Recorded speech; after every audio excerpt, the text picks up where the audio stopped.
By निंगबिंग ठीक उसी समय आई जब तुम समेटने ही वाले थे। आज उसने फिर से एक गुलाबी पोशाक पहनी हुई थी। तुमने पहचान लिया कि वह शनेल ब्रांड की थी। घड़ी को तुम नहीं जानते थे, लेकिन इस तरह कपड़े पहनने वाली छात्रा की पारिवारिक स्थिति निश्चित रूप से बहुत आरामदायक होगी। बाई निंगबिंग तुम्हें देखकर बहुत खुश हुई। तुमने थोड़े शर्मिंदा होकर उसे समझाया, कल घर में कुछ काम आ गया था और मैं बाहर नहीं आ सका। बाई निंगबिंग मुस्कुराई और बोली, मुझे डर था कि मैं तुम्हारा इंतजार नहीं कर पाऊंगी कि तुम मेरा चित्र बनाओ। ऐसा कहते हुए उसने तुम्हें अपना सामान समेटते हुए देखा और पूछा, क्या तुम बंद करने जा रहे हो? यदि तुम चाहो तो मैं कल आ सकती हूँ। तुम्हें उसे इतनी बार बेकार में बुलाने पर शर्म आ रही थी। तुमने समय देखा और कहा, कोई बात नहीं, चलो अभी चित्र बनाते हैं। ठीक कल तुमने उसकी रूपरेखा का स्केच पहले ही बना लिया था। तुमने पोर्टफोलियो से केवल रूपरेखा वाला कागज निकाला और उसे पैड पर लगा दिया। बाई निंगबिंग एक पल के लिए स्तब्ध रह गई। फिर उसने अपनी कलाई घड़ी को देखने के लिए अपनी आंखें नीचे की, शायद ये सोचते हुए कि तुमने ब्रांड को पहचान लिया है। बाई निंगबिंग एक पल के लिए स्तब्ध रह गई। फिर उसने अपनी कलाई घड़ी को देखने के लिए अपनी आंखें नीचे की, शायद यह सोचते हुए कि तुमने ब्रांड को पहचान लिया है। इसलिए उसने इसे विशेष रूप से याद रखा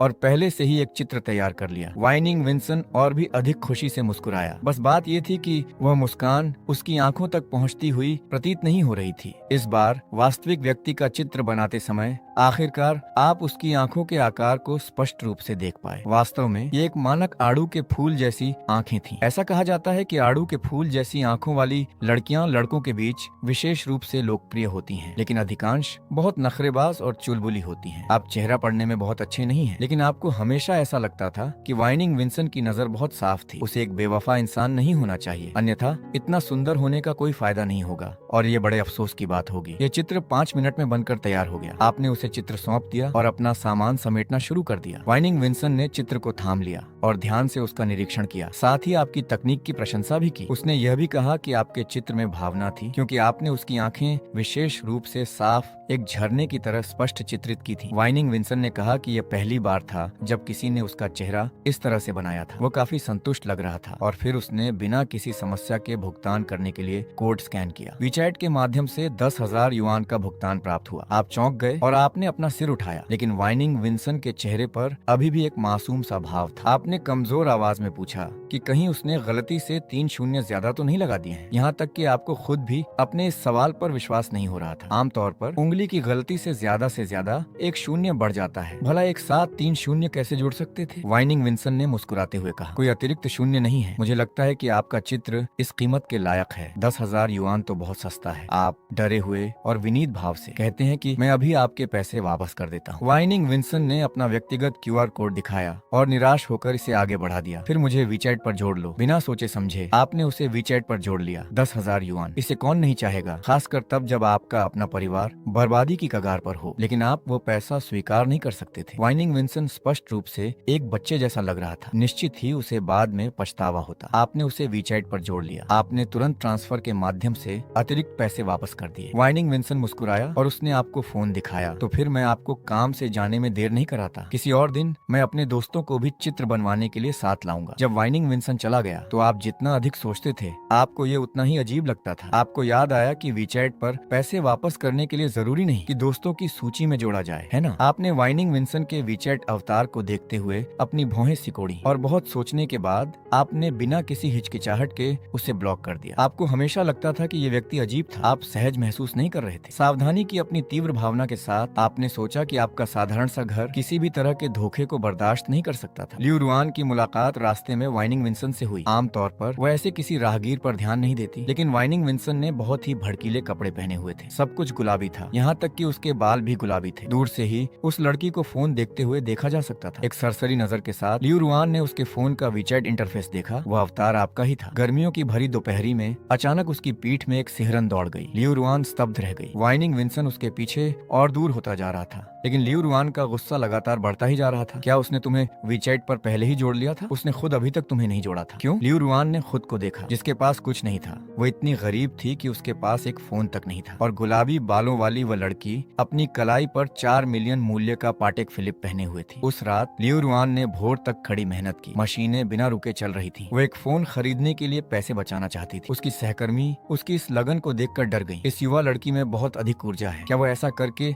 सबको काम से हाथ धोने पर मजबूर कर देगी। लियू रुआन एक अथक मशीन की तरह थी। रात के 12 बजे भी वो काम जारी रखना चाहती थी, जब तक कि बाहर से किसी ने उसे आवाज नहीं दी। तुम्हारा बॉयफ्रेंड तुम्हें लेने आया है। सहकर्मियों ने मजाक करना शुरू कर दिया। इतनी देर तक काम कर रही हो, तुम्हारा बॉयफ्रेंड जरूर चिंतित हो रहा होगा। जल्दी वापस जाओ, हमारे लिए भी कुछ काम छोड़ दो। लियू रुआन बहुत भाग्यशाली है, मुझे जाकर देखने दो कि उसका बॉयफ्रेंड कितना हैंडसम है। लियू रुआन बेशक उन्हें देखने नहीं देती। उसने अपने सहकर्मियों को पीछे धकेल दिया। फिर वह तेजी से दौड़ती हुई बाहर निकल गई। अरे कितनी कंजूस है। जब लियू रुआन दौड़ती हुई बाहर गई तो उसके पीछे से उसकी सहकर्मियों की हंसने और उसे कंजूस बुलाने की आवाजें सुनाई दे रही थी। उसे बाहर आते देख आखिरकार आपको राहत मिली। आपने थोड़े गुस्से में कहा, लियू रुआन तुम अपनी बात की पक्की नहीं हो। तुमने स्पष्ट रूप से वादा किया था कि तुम रोजाना रात 10 बजे से पहले घर आ जाओगी, और अब पहले ही 12 बज चुके हैं और तुम्हारा अभी भी घर लौटने का कोई इरादा नहीं है। अगर मुझे यह न पता होता कि तुम कंगाली में हो तो मुझे शक होता कि तुम कहीं ऐश मौज कर रही हो। आप उसे घर ले जाने के लिए देर रात लेने आए थे। लियू रुआन जो आग बबूला थी, उसका गुस्सा पल भर में गायब हो गया। बाथरूम में पानी की आवाज शुरू हुई। उसने खुद को अच्छे से धोया और धीरे से बाहर आई। आप पहले से ही बिस्तर पर लेटे हुए थे, उसकी तरफ पीठ किए आप फोन देख रहे थे। लियू रुआन के चेहरे का हाव भाव अचानक बदल गया। शायद उसे दिन की बात याद आ गई थी। क्या उसे लगता है कि आप उस गुलाबी बालों वाली लड़की से चैट कर रहे हैं? ये गुस्सा कहीं से भी अचानक आ जाता है। लियू रुआन बिस्तर पर चढ़ गई। शायद वह आपके स्क्रीन पर एक नजर डालना चाहती थी, लेकिन जब उसने झांक कर देखा तो स्क्रीन पहले ही बंद हो चुकी थी। आप पहले ही सो चुके थे। उसने वह नहीं देखा जो वह देखना चाहती थी। शायद वह एक ही समय में निराश भी थी और राहत भी महसूस कर रही थी। आपकी सांसें बहुत धीमी थी। सन्नाटे ने उसे थोड़ा चिंतित कर दिया, इसलिए बिना ये जाने कि क्यों उसने अपनी उंगली आपकी नाक के सामने रख दी। 1 सेकंड, 2 सेकंड, तीसरे सेकंड तक आखिरकार एक हल्की सी सांस ने उसकी उंगली के पोर को छुआ। लियू रुआन ने राहत महसूस की। तुम अभी भी जिंदा हो। उसकी आंखों में थोड़ा सा भ्रम दिखाई दिया। विज्ञान की छात्रा होने के नाते उसने यहाँ तक सोचा था कि एक बॉयफ्रेंड ढूंढना, शादी करना, बच्चे होना और एक आम परिवार बसाना एक संपूर्ण जीवन के लिए पर्याप्त होगा। हालांकि एक गिरावट ने सब कुछ पूरी तरह से बदल दिया। इस पुराने, छोटे और बेहद सस्ते होटल के कमरे में उसके दिल में एक अलग विचार उत्पन्न हुआ। ऐसा लगा कि वह अचानक समझ गई थी कि लोग जीवन भर किस चीज के पीछे भागते हैं। शादी का आधार क्या है, लेकिन जो खुद शादी से भी बढ़कर है। अगले दिन आप सबसे नजदीकी शाओमी फोन स्टोर पर गए। सबसे सस्ता वाला कितने का है? सेल्स गर्ल ने आपको बड़े उत्साह से समझाया कि इसकी कीमत केवल 341 युआन है, जो छात्रों और बुजुर्गों के लिए आदर्श है। आपकी सांसें थम गईं। भले ही लियू रुआन का फोन केवल कॉल और वीचैट के लिए काम आता हो, लेकिन उसे वही मॉडल देना जो बुजुर्ग इस्तेमाल करते हैं थोड़ा अजीब है। लेकिन ये सोचकर कि आपके पास अतिरिक्त पैसे नहीं है, आप तय करते हैं कि कुल मिलाकर कोई फर्क नहीं पड़ता, मैं ये वाला ले रहा हूँ। जब सब कुछ तैयार हो जाता है तो आप अपने कैनवास स्टैंड के साथ पुल के नीचे अपने स्थान पर वापस आ जाते हैं। जब लियू रुआन टिफिन बॉक्स लेकर आती है, आप चित्र बनाने में ध्यान केंद्रित किए हुए हैं। वो हमेशा की तरह खाना छोड़ देती है और बिना एक शब्द कहे चली जाती है। आप जल्दी से उसे बुलाते हैं।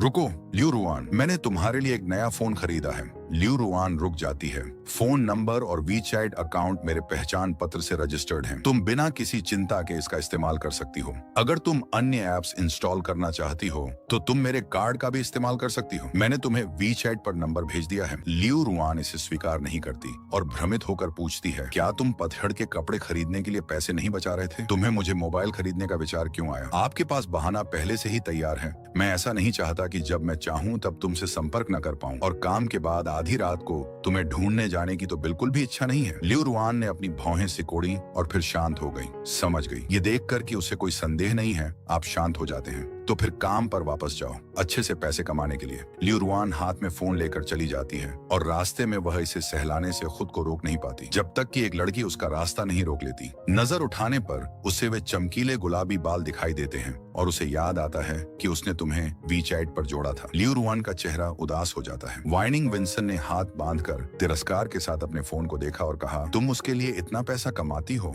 और उसने तुम्हारे लिए यह घटिया सा मोबाइल खरीदा है? लियू रुआन ने तुरंत कुछ अजीब महसूस किया। क्या वह चेंग फान की चाहने वाली नहीं थी? वह अब उसकी आलोचना क्यों कर रही है? तुम्हें इससे क्या लेना देना? लियू रुआन ने ठंडे लहजे में कहा। वाइनिंग विंसन ने अपने मासूमियत के मुखौटे को हटा दिया और तिरस्कार के साथ बोली, मेरे घर में शौचालय साफ करने वाली महिला भी इसका इस्तेमाल नहीं करेगी। बहन, तुम इतने बुरे तरीके से कैसे रह सकती हो? लियू रुआन ने फोन रख दिया और अपनी आंखें सिकोड़ ली। तुम वास्तव में कौन हो? उसे याद नहीं था कि उसकी कोई इतनी अश्लील और इतने महंगे कपड़े पहनने वाली बहन थी। वाइनिंग विंसन मुस्कुराई। मैंने जांच की है, तुम दिन में 2 नौकरियों में काम करती हो और महीने में 10,000 से अधिक कमाती हो। ये बुरा नहीं है, लेकिन कम से कम तुम्हें किसी बेसमेंट में तो नहीं रहना चाहिए। वह तुम्हें पीछे धकेल रहा है। बहन, मुझे बहन मत कहो, हम एक दूसरे को नहीं जानते, घिन आता है। लियू रुआन केवल उसी हिस्से को समझ पाती है। वाइनिंग विंसन ने अपनी बात का तरीका बदला। मैं तुम्हें ढूंढने के लिए भाग कर आई हूँ।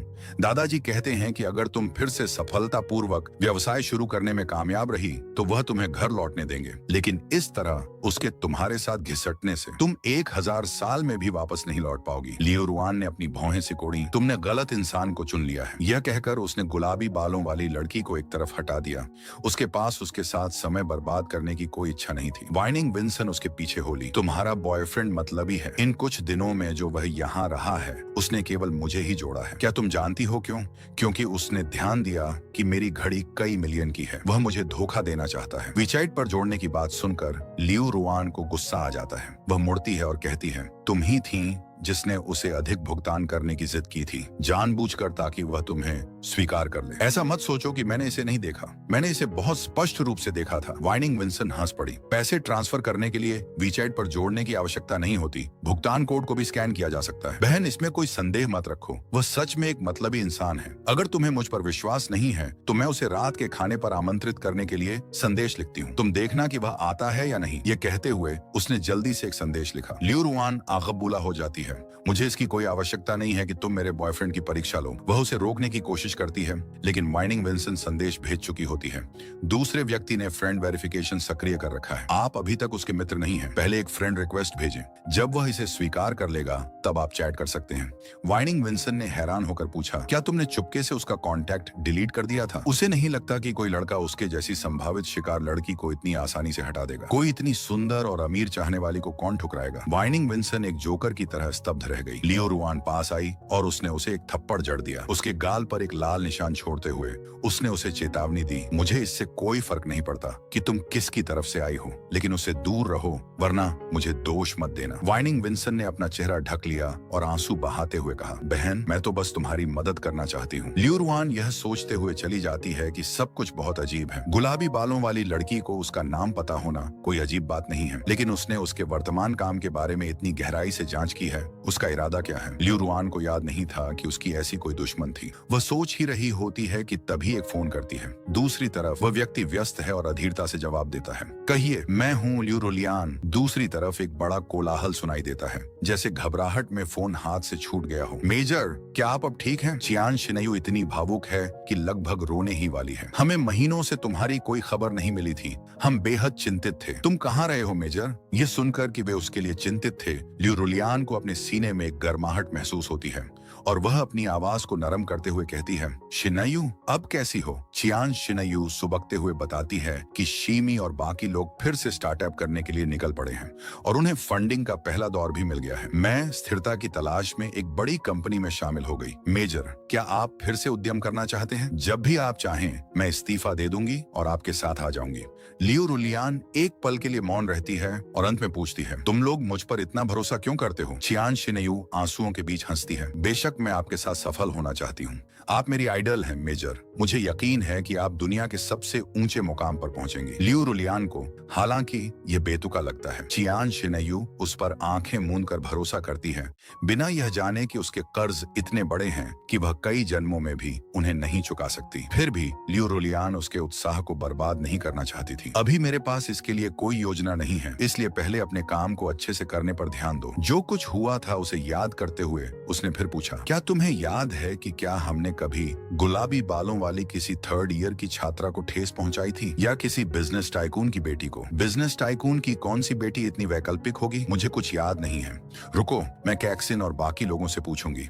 लियो रुलियान के दिमाग में बिंग मिंग बिंग द्वारा कही गई वह बात तैरने लगी। दादाजी ने कहा था कि अगर तुम उद्यम में दोबारा सफल होते हो तभी तुम घर लौट सकते हो। बिंग मिंग बिंग के दादाजी कौन हैं और घर लौटने का क्या मतलब है? लियो रुलियान इसे समझ नहीं पा रही थी, लेकिन उसे लगा कि ऐसे अजीब व्यक्ति के बारे में चिंता करना बेतुका था। वैसे बड़ी बहन, क्या तुम अभी भी उसके साथ हो? उससे उसका तात्पर्य चेन फान से था, जिसे उसकी सहेलियों में से कोई भी पसंद नहीं करती थी। वे मानती थीं कि लियो रुलियान उसके लिए बहुत अच्छी थी, लेकिन वह आदमी उसकी कद्र नहीं करता था। न केवल वह उसके साथ बुरा व्यवहार करता था, बल्कि इसके अलावा वह यह भी कहता था कि वे सहेलियां बड़ी बहन पर बुरा प्रभाव डालती हैं और वह खुद एक्स्ट्रा घंटे काम करता है। लेकिन भले ही वे उसे पसंद नहीं करती थीं, चियान शिन्यू ने जीजा जी के बारे में बुरा बोलने की हिम्मत नहीं की, इस डर से कि भविष्य में यदि उनकी शादी हो गई तो उसे इसके परिणाम भुगतने पड़ सकते हैं। लियो रुलियान भी जानती थी कि वह किसकी बात कर रही थी। हम अभी भी साथ हैं। चियान शिनेयू को समझ नहीं आया कि आगे क्या कहे, लेकिन उसने अपनी शालीनता बनाए रखी। तो जीजा जी जरूर एक अच्छे इंसान होंगे, वह तुमसे प्यार करते हैं। लियो रुलियान फुसफुसाई और उस अनजाने शब्द को सुनकर उसे अपने दिल में एक गर्माहट महसूस हुई, भले ही यह उसे पूरी तरह से सही नहीं लगा। पुल के नीचे तुम फोन देख रहे थे। फोरम पर अधिकांश कमियों में कहा जा रहा था कि तुम पार्क के प्रवेश द्वार पर स्टॉल लगाओ। वहाँ के लोग पर्यटक होते हैं जिनके पास बैठने और खुद का चित्र बनवाने के लिए खाली समय होता है। तुमने ऊपर की ओर स्क्रॉल किया और 5 लाख लाइक्स वाला एक छोटा वीडियो देखा और तुम्हें पता चला कि वह चित्र उतना अच्छा नहीं था। वह इतनी सफलता कैसे पा सकता था? जिज्ञासु होकर तुमने लेखक की प्रोफाइल खोली। तुमने देखा कि उसके 3 लाख फॉलोअर्स थे। हर चित्र चेहरे के हाव भाव को तो कैद कर रहा था, लेकिन बिना उसकी आत्मा को व्यक्त किए। फिर भी कमियों में बहुत से लोग थे जो चाहते थे कि वह उनका चित्र बनाए। ब्लॉगर ने अपनी प्रोफाइल में कहा था कि वह एक दिन में केवल 10 ऑर्डर स्वीकार करता है और उसके पास पहले से ही 1 महीने की वेटिंग लिस्ट है। तुरंत तुमने सोचा कि तुम भी ऐसा कर सकते हो। तुम एक दिन में 50 पोर्ट्रेट बना सकते थे और वह भी उससे बेहतर। उसी समय फोन बज उठा। क्या वह लियो रुलियान थी? हेलो, क्या आप लियो रुलियान के बॉयफ्रेंड हैं? रुलियान को काम पर जाते समय रास्ते में कुछ हो गया है, जल्दी आओ। फोन पर उस अनजान महिला की आवाज बेहद व्यथित लग रही थी। बैकग्राउंड में शोर सुनाई दे रहा था। जब तुम पहुंचे तो तुमने लियो रुलियान को लोगों के एक समूह से घिरा हुआ देखा जो एक खंभे के सहारे टिकी हुई थी। उसकी भौं से लेकर गाल तक खून का एक निशान बह रहा था और उसकी आंखें खोई हुई थी। लियो रुलियान, तुम जल्दी से उसके पास पहुंचे। मैं चेन फान हूँ, क्या तुम मुझे सुन सकती हो? क्या तुम्हें तरस आ रहा है? लियो रुलियान देखने के लिए अपनी आंखें पूरी तरह खोलना चाहती थी, लेकिन उसकी पलकें भारी थीं और वह उन्हें उठा नहीं पा रही थी। वो महिला जिद पर अड़ी थी और अपनी आंखें बंद करने से इनकार कर रही थी। तुम्हारी आवाज उत्सुक और चिंतित थी। अब इसमें पहले जैसा अपमान और झुंझलाहट नहीं थी। मैं पहले से ही पैसे कमाने के लिए बहुत मेहनत कर रही हूँ, तुम मेरे साथ रहोगे ना? है ना? अस्पताल के कमरे में तुमने पूरे दिन उसकी देखभाल की। शाम होने तक जब लियो रुलियान को होश आया, उस महिला ने अपनी भौहें सिकोड़ ली, मानो वो अपने शरीर की कमजोरी पर पछता रही हो। लियो रुलियान, तुम ऐसी कैसे हो सकती हो? तुम्हें कहानी का ये हिस्सा याद आया। मूल उपन्यास में नायिका ने एक छोटी बच्ची को बचाया था। उसे धक्का देकर वो खुद एक भारी वस्तु से घायल हो गई थी। मूल बॉयफ्रेंड ने फोन आने पर उसे ये कहकर गाली दी थी कि उसने इसे खुद ही बुलावा दिया था और वह उसे डॉक्टर के पास तक नहीं ले गया था, जिसके कारण नायिका लगभग बच नहीं पाई थी। और जब वह जागी तो उसे अपने बॉयफ्रेंड से कोई देखभाल नहीं मिली, बल्कि उसने बिना किसी दया के उस पर दोष मढ़ा। तुम्हारी जैसी गर्लफ्रेंड होना मेरी सबसे बड़ी बदकिस्मती है। भूखा मरने वाला पैरासाइट। तुम न केवल पैसे नहीं कमा सकती, बल्कि ऊपर से मेरा पैसा भी खर्च करती हो। तुम मर क्यों नहीं जाती? वे शब्द अक्सर नायिका के बुरे सपनों में आया करते थे। तुमने किताब पढ़ते समय उन्हें कई बार देखा था। अब उपन्यास हकीकत बन रहा था और वह क्रूर शब्द कहने वाले तुम थे। उन्हें कहने से लियो रुलियान को ठेस पहुंचती, न कहने से मूल बॉयफ्रेंड के कैरेक्टर का उल्लंघन होता, जिससे उसे शक हो जाता। तुम्हारे होंठ बिना एक शब्द भी बोले कांप रहे थे, लेकिन लियो रुलियान ने पहले अपना सिर झुका लिया। मैं जल्द ही ठीक हो जाऊंगी, ताकि काम में देरी न हो। तुम खुद को और नहीं रोक सके। तुम्हारी आंखें सहानुभूति से भरी थीं। उसकी कोई गलती नहीं थी, उसे माफी क्यों मांगनी चाहिए? तुम गैर जिम्मेदार थे। अगर तुम्हें चोट लगती है तो तुम पैसे नहीं कमा पाओगी। तुम्हें खुद को चोट नहीं पहुंचानी चाहिए। लियो रुलियान ने अपनी गहरी आंखों से तुम्हें ध्यान से देखा, मानो वह तुम्हारी आंखों के जरिए तुम्हारे दिल के अंदर देखना चाहती हो। ये बहुत अलग था। भले ही दोनों कह रहे थे कि उसे पैसे कमाने चाहिए, लेकिन तुम्हारे चेहरे पर केवल एक सहानुभूति और अपराध बोध दिखाई दे रहा था, जिसे छिपाना मुश्किल था। अपराध बोध क्यों महसूस करना? क्यों सहानुभूति महसूस करना? चेन फान, वो तुम्हें सांत्वना दे रही है। तुम कहानी के ताने बाने के कारण आगे कुआं पीछे खाई वाली स्थिति में फंसे हुए थे। तुम्हें ऐसी चीजें करनी पड़ रही थी जो तुम्हें पसंद नहीं थी। तुम सचमुच उसे सब कुछ सच बताना चाहते थे, लेकिन तुम्हें डर था कि वह तुम्हें किसी मानसिक अस्पताल से भागा हुआ पागल समझ लेगी। बुद्धिजीवी दृढ़ता से भौतिकवादी होते हैं, वे इतनी अजीब बात पर विश्वास नहीं करेंगे। तुमने मेज से टिफिन बॉक्स उठाया। मैं तुम्हारे लिए रात का खाना लेकर आता हूँ। बगल के बिस्तर के मरीज की देखभाल करने वाले वृद्ध ने अचानक लियो रुलियान से पूछा, वो लड़का तुम्हारा बॉयफ्रेंड है? लियो रुलियान ने सिर हिलाया और उस वृद्ध महिला की ओर देखा जो बिस्तर पर लेटी हुई थी। वृद्ध दंपति की उम्र करीब 70 वर्ष थी, जिनका रूप शांत और दयालु था। उनके साथ तालमेल बिठाना आसान लग रहा था। दादाजी ने मजाक किया, तुम कितनी भाग्यशाली हो बच्ची, तुम्हारा बॉयफ्रेंड तुम्हारी बहुत परवाह करता है। वो हर समय तुम्हारी आईवी पर नजर रखता है। जैसे ही वो खत्म होती है, नर्स को सूचित करता है। वो एक कदम भी दूर नहीं हटा है। लियो रुलियान स्तब्ध रह गई। क्या वो यहाँ सुबह से लेकर अब तक है? दादाजी ने सिर हिलाया। मुझे लगता है उसने खाना भी नहीं खाया है। मैंने तुम लोगों को 11 बजे आते देखा था। लियो रुलियान ने मेज पर रखे फोन को ढूंढा। उसने चियान शिनेयू की प्रोफाइल खोली और कुछ शब्द लिखे, मुझे कुछ पैसे उधार दो, मैं तुम्हें धीरे धीरे लौटा दूंगी। चियान शिनेयू ने पहले ही उससे कई बार विवेकपूर्ण तरीके से पूछा था कि क्या उसे पैसों की जरूरत है। लियो रुलियान स्वाभिमानी है, वो पैसे उधार मांगने के लिए खुद को नीचा नहीं दिखाती, लेकिन लेकिन अगर वो अब अपना सिर नहीं झुकाएगी तो ये दुख तुम्हें सब कुछ भुगतने पर मजबूर कर देगा। सिर्फ स्वाभिमान के लिए उसे तड़पने देना सही नहीं था। चरचराहट की आवाज के साथ अस्पताल के कमरे का दरवाजा खुलता है। तुम टिफिन बॉक्स के साथ लौटते हो। मरीज का खाना काफी प्रचुर मात्रा में है, 2 मांस के व्यंजन और 2 सब्जियों के, साथ ही कमल की जड़ के साथ रिब्स का सूप भी है। लेकिन लियू रुलियान उलझन में है। तुम्हारा खाना भी इतना हल्का क्यों है? तुम्हारा टिफिन बॉक्स उसके जैसा ही है। उसे याद है कि तुम्हें तीखा और छटपटा स्वाद पसंद है। तुमने चॉपस्टिक्स उठाई बस इसलिए कि कहीं तुम्हारा मन न ललचाए और तुम मेरा खाना न छीन लो। वैसे भी मैं किसी घायल व्यक्ति को मार नहीं सकता। लियू रुलियान चुप रही। वो ऐसी नहीं है, लेकिन बगल के दादाजी समझ जाते हैं कि ऐसा इसलिए है क्योंकि तुम्हें डर है कि वो खाने का आनंद नहीं ले पाएगी, विशेष रूप से उसका साथ देने के लिए, वही खाना खाने के लिए। तुमने अविश्वास का चेहरा बनाया, अपने कैरेक्टर को सही ठहराने की कोशिश करने के लिए अपराध बोध के साथ अपनी नजरें घुमा ली। बात यह है कि आज मेरा कुछ हल्का खाने का मन था। सर्जरी की लागत कितनी है? लियू रुलियान पूछती है। 10,000 से अधिक। तुम पहले से ही इस बात को लेकर चिंतित हो कि पैसा कहाँ से लाया जाए। लियू रुलियान, क्या तुम बहुत बदनसीब नहीं हो? जैसे ही तुम्हें भुगतान मिलता है एक दुर्घटना हो जाती है। क्या आसमान तुम्हारे खिलाफ है? लियू रुलियान जवाब देती है, जैसा कि वे कहते हैं, जब इंसान गरीब होता है तो ठंडा पानी पीने से भी गला घुटने लगता है। कितनी निराशाजनक और यथार्थवादी पंक्ति है। लेकिन चिंता मत करो। लियू रुलियान फोन उठाती है और तुम्हें एक ट्रांसफर करती है। मैंने कुछ पैसे उधार लिए हैं। तुम अपने खाते में 20,000 देखते हो और हैरान रह जाते हो। तुम अभी भी उधार ले सकती हो, ये सामान्य नहीं है। तुम्हें याद है कि मूल पुस्तक में नायिका ने कभी किसी से उधार नहीं मांगा था, भले ही उसे दिन में 10 घंटे से अधिक काम करना पड़ता था। वह अकेले ही प्रयास करती थी। उसके जैसी स्वाभिमानी लड़की उधार नहीं मांग सकती थी। लेकिन लियू रुलियान कहती है, मेरी एक कॉलेज की सहेली है, चियान शिनेयू। तुम उसे जानते हो? क्या चियान शिनेयू का नाम तुम्हें जाना पहचाना लगता है? उपन्यास में वो उसकी सहपाठी और भागीदार है। लियू रुलियान द्वारा बीजिंग के पेकिंग सर्कल की राजकुमारी के रूप में अपनी पहचान वापस पाने के बाद वह उसे अपनी पहली दाहिनी हाथ के रूप में पदोन्नत करती है। लियू रुलियान ने पहले ही पहला कदम उठा लिया है। ऐसा लगता है कि उसे चियान शिनेयू से थोड़े और पैसे मांगने में कोई आपत्ति नहीं है। जब हम अस्पताल से बाहर निकलेंगे तो हम घर बदल लेंगे। क्या ऐसा नहीं था कि लियू रुलियान का चरित्र मजबूत, स्वतंत्र था और वो किसी पर निर्भर नहीं थी? इसके अलावा चियान शिनेयू से मांगना, क्या तुम्हें नहीं लगता कि आप हर समय एक ही भेड़ का ऊन नहीं कतर सकते? लियू रुलियान ने सिर हिलाया। अब वह एक प्रसिद्ध कंपनी में एग्जीक्यूटिव है, महीने में 1 लाख से अधिक कमाती है। तुम इतने हैरान हो कि तुम्हारे दिमाग में सिक्कों के खनकने की आवाज आती है, जैसा कि अपेक्षित था। बड़ों के दोस्त भी बड़े ही होते हैं। इस भेड़ का ऊन कतरना सचमुच। जब तुम अस्पताल से बाहर आओगे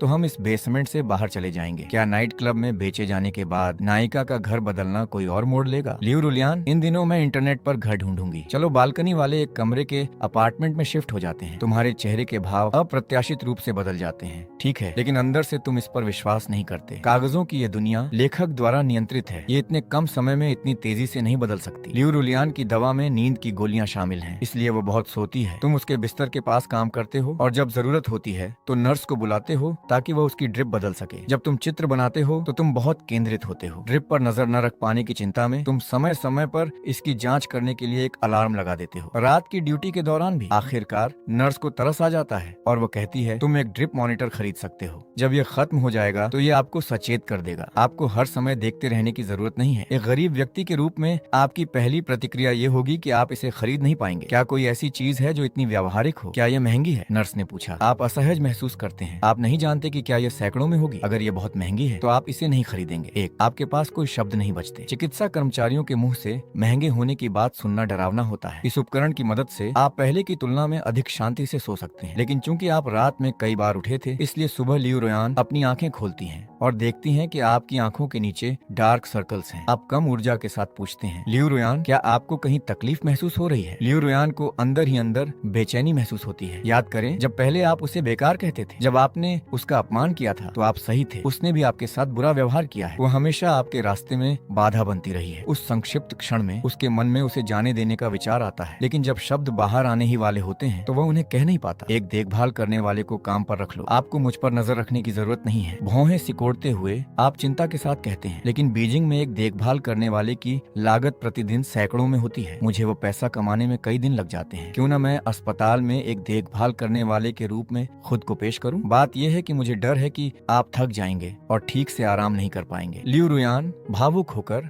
आखिरकार अपनी बात स्पष्ट करती है, मुझे डर है कि आप बहुत अधिक मेहनत करेंगे और ठीक से आराम नहीं कर पाएंगे। मैं दिन में झपकी ले सकती हूँ। महंगी चीज तो देखभाल करने वाला है। एक सप्ताह के 2000 होते हैं। सिर्फ इसके बारे में सोचकर ही आपको ऐसा लगता है जैसे दुनिया ढह रही हो। लियू रुयान अपना सिर घुमाती है, वह अपने होंठ भींचती है। जब वह उन्हें खोलती है तो वह बेहद खुश होती है। बड़े भाई, आखिरकार आपने अपना मन बना ही लिया। आपका स्वागत है। अपने कंफर्ट जोन में वापस आने के लिए आपका स्वागत है। मैं आपके लिए एक उपयुक्त पद ढूंढने जा रही हूँ। जब आप चित्र बना रहे होते हैं तब लियू रुयान आपकी पीठ को देखती है और अचानक उसे महसूस होता है कि उन कथित धारणाओं को छोड़ देना ही सही है। जब कंपनी दिवालिया हो गई तो उसने अपने जीवन पर संदेह किया। उसे लगा कि वह खुद को इंटरनेट के लिए समर्पित नहीं कर सकता। अरबों के कर्ज ने उसे ऐसा झटका दिया कि उसने कभी वापस लौटने की हिम्मत नहीं की। ऐसा क्या हुआ जिसने उसकी राय बदल दी? जीवन का दबाव कि उसकी प्रेमिका को रात में उसका साथ देना पड़ता था ताकि उसकी आईवी फ्लूइड बदली जा सके, और दिन में उसे उसका भरण पोषण करने के लिए चित्र बेचने पड़ते थे। क्या आपका यह कहना कि दिन में दर्जनों शीट बनाना आसान था, लेकिन अक्सर बहुत अधिक चित्र बनाने के कारण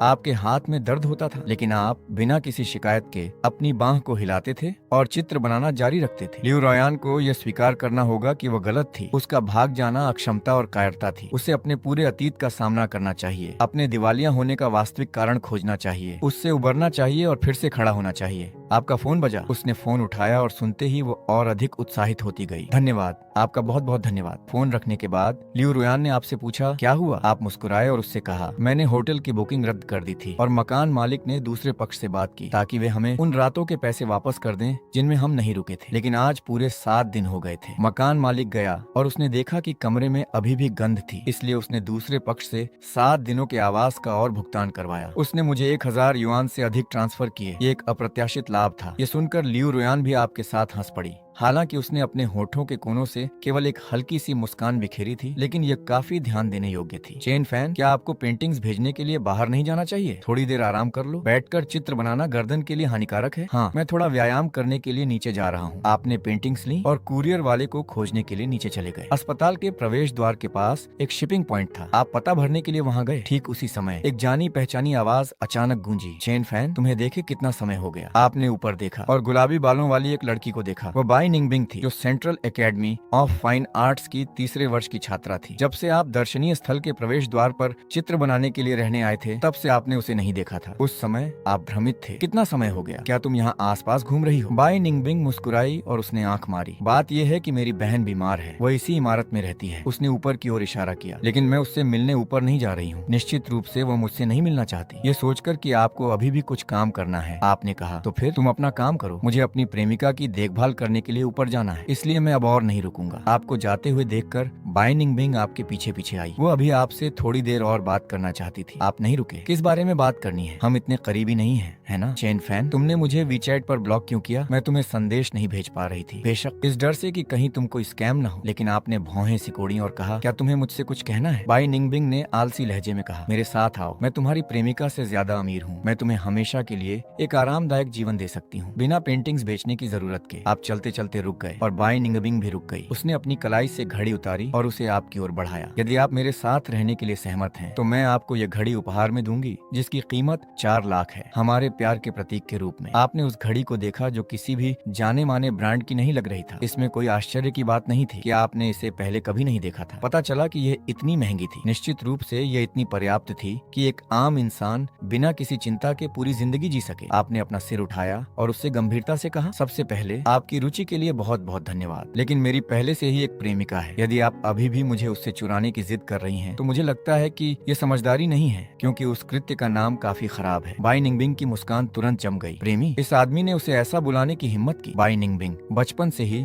हमेशा आकर्षण का केंद्र रही थी। आखिरकार उसने किसी लड़के का पीछा करने का फैसला किया था और वह उसे प्रेमी बुला रहा था। बाई निंगबिंग के चेहरे की मुस्कान लगभग गायब हो गई। मैं सुंदर हूँ और मेरे पास पैसा है। क्या तुम्हें कोई आकर्षण महसूस नहीं होता? मेरी हिम्मत नहीं है। लियू रुयान बीजिंग सर्कल का उत्तराधिकारी है। क्या तुम जानती हो कि इसका क्या मतलब है? जब वह अपनी पहचान वापस पा लेगा, तो वह आधिकारिक रूप से परिवार का उत्तराधिकारी बन जाएगा। वे नामी व्यावसायिक दिग्गज, चाहे उनकी उम्र या अनुभव कुछ भी हो, जब भी वे उसे देखते हैं तो उन सभी को आगे बढ़कर उसका अभिवादन करना पड़ता है। बाई निंगबिंग के परिवार के पास चाहे कितना भी पैसा क्यों न हो, वे कभी भी लियू रुयान का मुकाबला नहीं कर सकते। भविष्य में उन दोनों को लियू रुयान द्वारा सुअरों की देखभाल करने के लिए एक सुदूर घाटी में भेज दिया जाएगा। इस बारे में सोचते हुए आपने बाई निंगबिंग की ओर देखा। यह युवा युवा महिला जितनी नाजुक है, यदि उसे किसी निर्जन घाटी में छोड़ दिया जाए तो निश्चित रूप से वह जीवित नहीं रह पाएगी, और न ही पिगलेट की तरह। आप तो बस उस बर्बाद राजकुमारी की देखभाल करना चाहते थे और बिना किसी समस्या के उसका चरित्र छाप पूरा करना चाहते थे। बाइनिंग बिंग ने अविश्वसनीयता से भरे चेहरे के साथ आपकी ओर देखा। क्या हो रहा है? क्या वो पहले से ही बहन रुआन की असली पहचान जानता है? असंभव। इस मामले को पूरी तरह से गुप्त रखा गया है, यहाँ तक कि खुद बहन रुआन को भी यह नहीं पता है।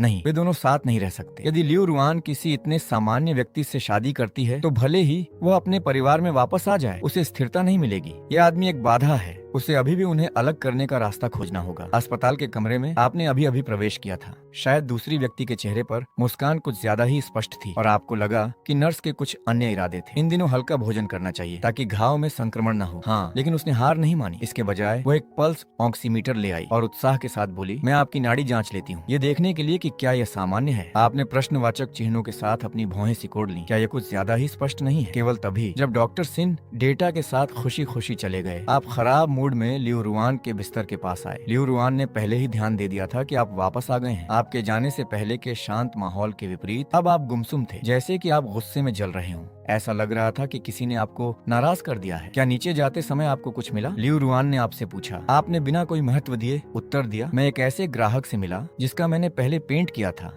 हमने थोड़ी देर बात की। आप खराब मूड में क्यों हैं? लियू रुआन ने कहा। आपने गंभीर चेहरा बनाया। सच में? नहीं, मैं खराब मूड में नहीं हूँ, मैं बस गुस्से में हूँ। वो गुस्से में क्यों है? लियू रुआन ने बिना विचलित हुए आपको देखा, ये देखते हुए कि आपका गुस्सा कम नहीं हो रहा था बल्कि बढ़ रहा था। विशेष रूप से तब जब डॉक्टर ने एक बार फिर नाड़ी दर्ज करने के बाद कमरा छोड़ दिया। आपने मन ही मन सोचा, फिर से। वो एक सुबह में 3 बार आ चुका है। ऑपरेशन के बाद पहले 2 दिनों में वो इतनी बार क्यों नहीं आया? अब जब वह लगभग ठीक हो चुकी है तो वो इतनी बार जाँच क्यों करता है? क्या यह कुछ ज्यादा ही स्पष्ट नहीं है? आपने उन सभी शब्दों को निगल जो आप कहना चाहते थे और गुस्से में आपने चित्र बनाना शुरू कर दिया। आपकी भावनाएं बहुत अधिक स्पष्ट थीं, जैसे कि अब आपने चित्र मंच की स्थिति भी बदल दी थी और अपनी पूरी पीठ उसकी ओर घुमा ली थी। लियू रुआन इस बात पर विचार करने लगी कि उसने क्या गलत किया है। ऐसा लग रहा था कि आप उससे नाराज थे। ड्रिप की घंटी फिर से बजी। जैसे ही आपने बिस्तर की घंटी दबाई, युवा डॉक्टर तुरंत अंदर आया। मैं इसे बदल देता हूँ। आप अनिच्छा से फिर से बैठ गए। ठीक है, उसे आने दो। एक मुफ्त नर्स जो लियू रुआन पर नजर रखने में मेरी मदद करे। इस तरह मेरा काम बच जाएगा। पूरे दिन में युवा डॉक्टर 6 बार आया और आपने पूरी दोपहर लियू रुआन से एक शब्द भी नहीं बोला। जब आप रात का खाना लेने के लिए इमारत के ऊपर गए तो लियू रुआन अभी भी चिंता से भौहें सिकोड़े हुए ये सोच रही थी कि आपको कैसे खुश किया जाए। बगल के बिस्तर वाले बुजुर्ग ने पूछा, श्याओ लियू, आपको क्या चिंता है? आपको अच्छे से आराम करना चाहिए। लियू रुआन ने सो रही बुजुर्ग महिला की ओर देखा और धीमी आवाज में कहा, ऐसा लगता है कि मैंने अपने प्रेमी को नाराज कर दिया है, लेकिन मुझे नहीं पता कि मुझसे कहाँ गलती हुई। बुजुर्ग मुस्कुराए और बोले, अगर तुमने कुछ गलत किया है तो माफी मांग लो। क्या जोड़े एक दिन से दूसरे दिन तक नाराजगी रखते हैं? लियू रुआन ने कुछ ऐसा पूछा जो उसके लिए बहुत जटिल था। और अगर मुझे नहीं पता कि मुझसे कहाँ गलती हुई है तो क्या तब भी मैं माफी मांगू? अपने जीवन के 20 से अधिक वर्षों में, क्योंकि वो विश्वसनीय थी और शायद ही कभी गलतियां करती थी, इसलिए वो आमतौर पर माफी भी नहीं मांगती थी। लेकिन एक माफी का कम से कम एक कारण तो होना ही चाहिए, है ना? बुजुर्ग ने उसे सिखाया, तुम माफी मांग सकती हो भले ही तुम्हें कारण न पता हो। तुम कह सकती हो कि तुम बदल सकती हो जब तक कि उसका गुस्सा शांत न हो जाए, और फिर वो तुम्हें बताएगी कि वह क्यों नाराज थी। बुजुर्ग की सलाह लियू रुआन को बहुत शिक्षाप्रद लगी। उसने इसे आजमाने का अवसर तलाशने का फैसला किया। आप पैक किया हुआ खाना लेकर वापस आए और प्लास्टिक बैग को उसके बगल की मेज पर रख दिया। उसके लिए डिब्बा खोलने के किसी भी इरादे के बिना आपने खाने के लिए साइड टेबल को भी नहीं सरकाया। क्या आप चाहते थे या नहीं चाहते थे कि वो खाए? लियू रुआन इसे समझ नहीं पा रही थी। जैसे ही वो पूछने ही वाली थी, बिस्तर की घंटी एक क्लिक के साथ बजी। युवा डॉक्टर नई ड्रिप बदलने के लिए अंदर आया। ये देखकर कि उसका खाना पहले ही आ चुका है, उसने चलते चलते कहा, मैं साइड टेबल खोलने में तुम्हारी मदद करता हूँ। लियू रुआन को तब एहसास हुआ कि कुछ ठीक नहीं था। आप उसकी ओर पीठ किए रहे, उसकी तरफ ध्यान नहीं दिया। युवा डॉक्टर ने खाना साइड टेबल पर रख दिया। वो उसके लिए ढक्कन और चॉपस्टिक्स खोलने ही वाला था कि लियू रुआन ने उसे रोक दिया। आपको परेशान होने की जरूरत नहीं है, मैं खुद ये कर सकती हूँ। धन्यवाद। युवा डॉक्टर मुस्कुराया। तो फिर कुछ, अगर तुम्हें किसी चीज की जरूरत हो तो घंटी बजाना